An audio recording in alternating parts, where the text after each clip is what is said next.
नमस्कार छात्रों, हमने पिछले वीडियो में गुरुबाणी के 2 पदों का अर्थ देखा।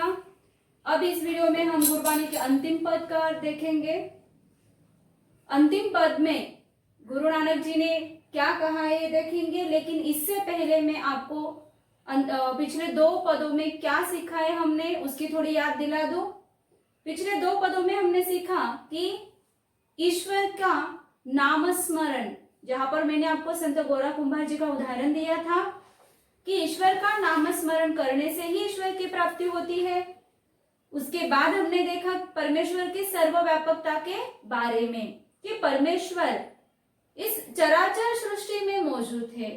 हर एक जीव सृष्टि जिसमें जीव है उसमें ईश्वर का वास है। इस संपूर्ण प्रकृति में, संपूर्ण सृष्टि में ईश्वर विद्यमान है, जिसका न आदि है न अंत है, मृत्यु के चक्र से वो परे है। ये हमने पिछले वीडियो में देखा। इस वीडियो में हम देखेंगे जहां पर इस पद में गुरु नानक जी ने ईश्वर के बारे में जो कर्मकांड किया जाता है उसका विरोध किया है। पाखंड का विरोध किस तरीके से किया है ये हम देखेंगे। तो चलो पहले पद पढ़ते हैं। गगन में काल रविचंद दीपक बने, तारका मंडल जनक मोती, धूप मलया नील पवनो चवरो करे, सकल वनराई कुलंत ज्योति, कैसी आरती होई भव खंडना, तोरी आरती अनाहत शब्द बाजत भेरी। सबसे पहले मैं आपको यहाँ पर शब्दों के अर्थ बता देती हूँ। गगन अर्थात आकाश, आपको पता ही है। रविचंद्र अर्थात सूर्य और चंद्रमा। तारका मंडल ये आकाश मंडल।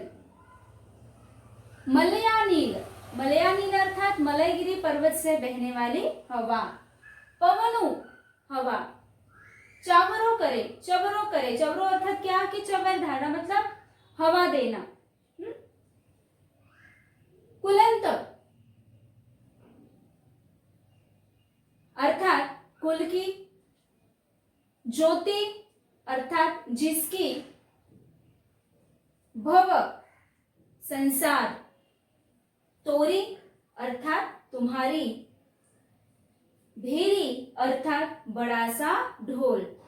तो ये हमने शब्दों के अर्थ देखे हैं।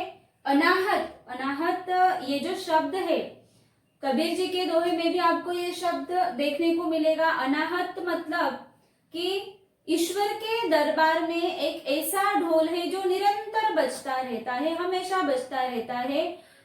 इसे कोई बजाता नहीं है, लेकिन अदृश्य रूप से ऐसा नाद हमेशा उसके दरबार में सुनाई देता है।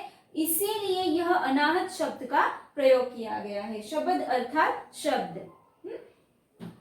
तो चलो चलते हैं पद के भावार्थ की ओर। इस पद में गुरु नानक जी क्या कह रहे हैं।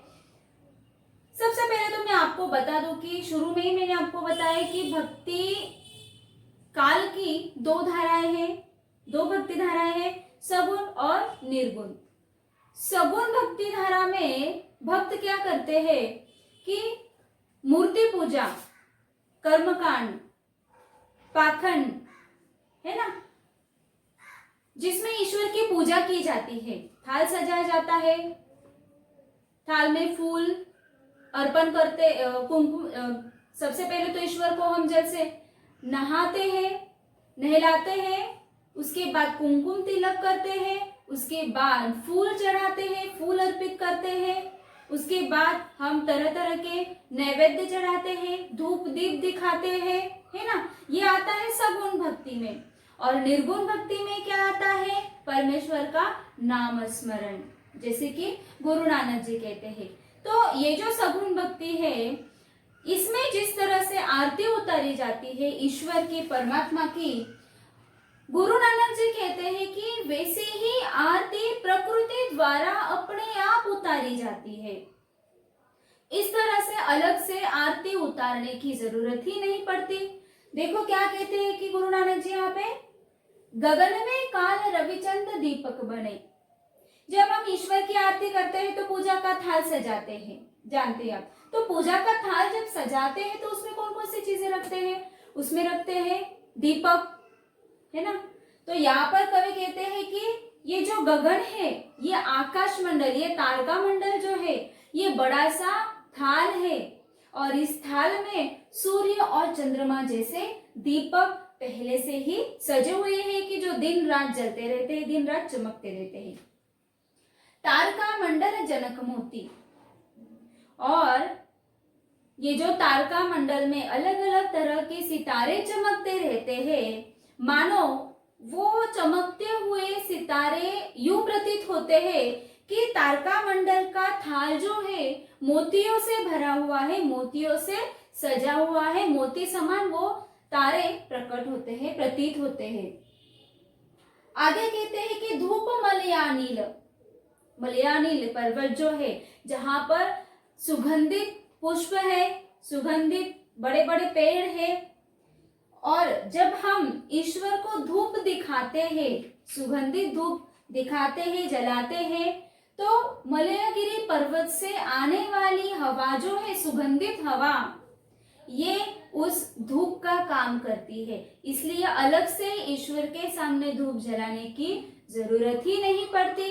प्रकृति अपने आप धूप का काम करती है। सुगंधित हवा जो आती है, पवनो चवरो करे, अर्थात चवरो, जैसे मैंने आपको पहले ही कहा कि हवा देना।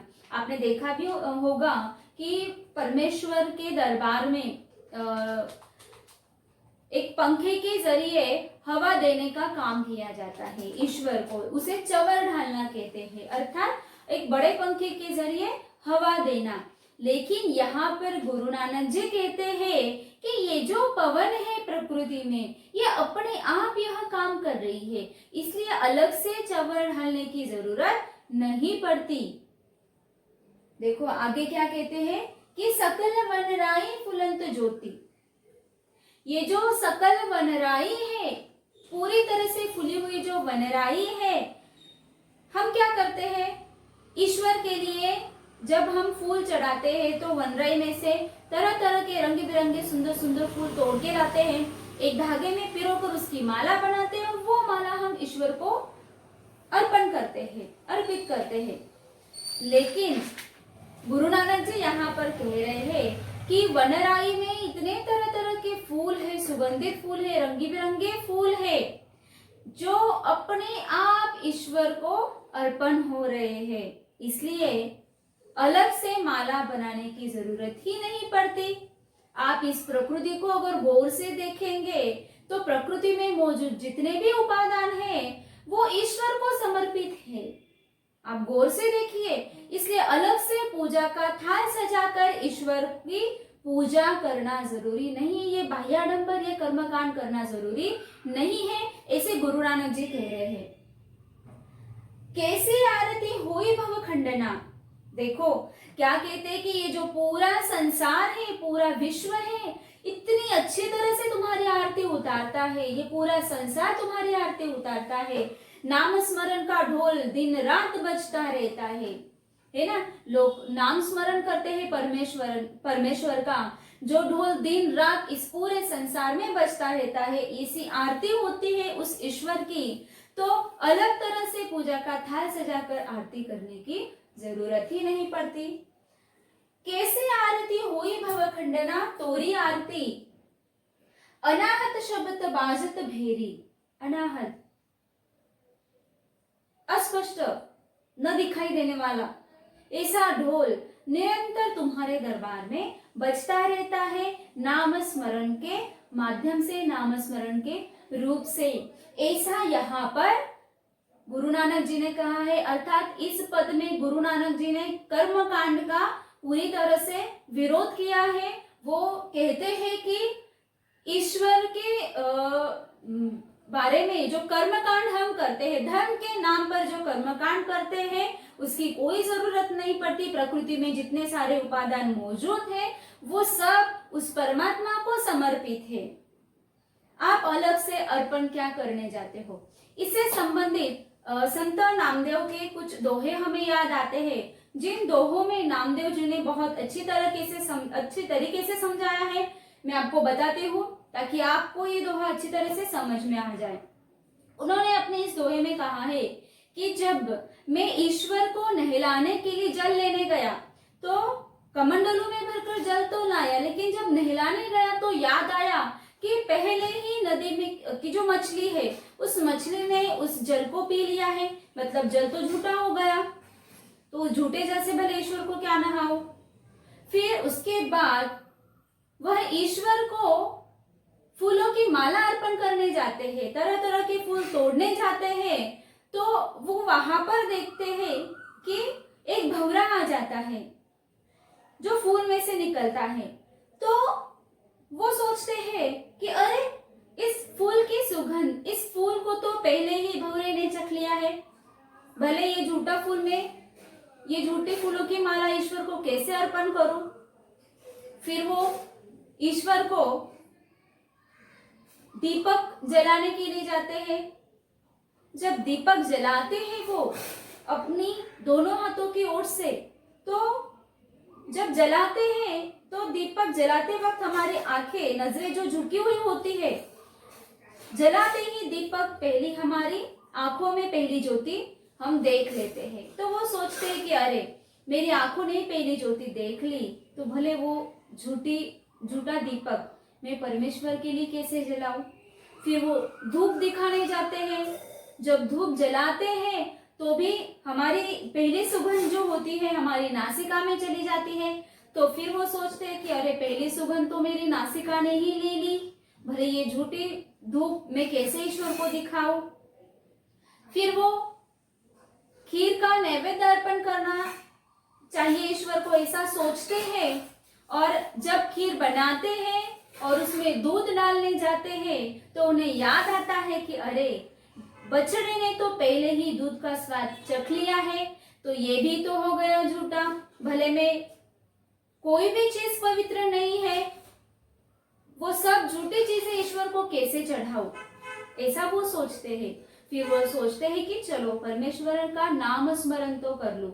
तो उन्हें याद आता है कि मेरे मन में परमेश्वर के अलावा कोई भी बात नहीं है, कोई भी बात नहीं आती है, तो मेरा मन कैसा है, पवित्र है। तो ये जो मन है, पवित्र मन, ये ईश्वर को अर्पित है। हमेशा उस मन में परमेश्वर का नाम स्मरण करो, उस परमात्मा का नाम स्मरण करो, अपना जो ये मन है उस परमात्मा को अर्पित है, ऐसा वो सोचते हैं। मन पवित्र है।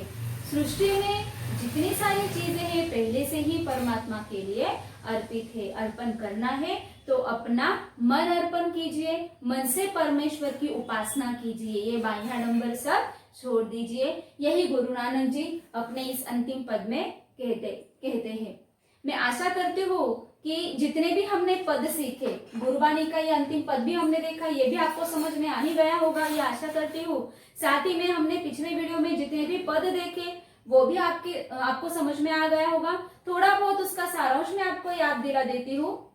उस पहले पद में हमने देखा कि गुरु की जो शिष्य की जो पहचान होती है वह गुरु से होती है। गुरु के प्रति कोई भी अहम भाव हमारे मन में नहीं होना चाहिए।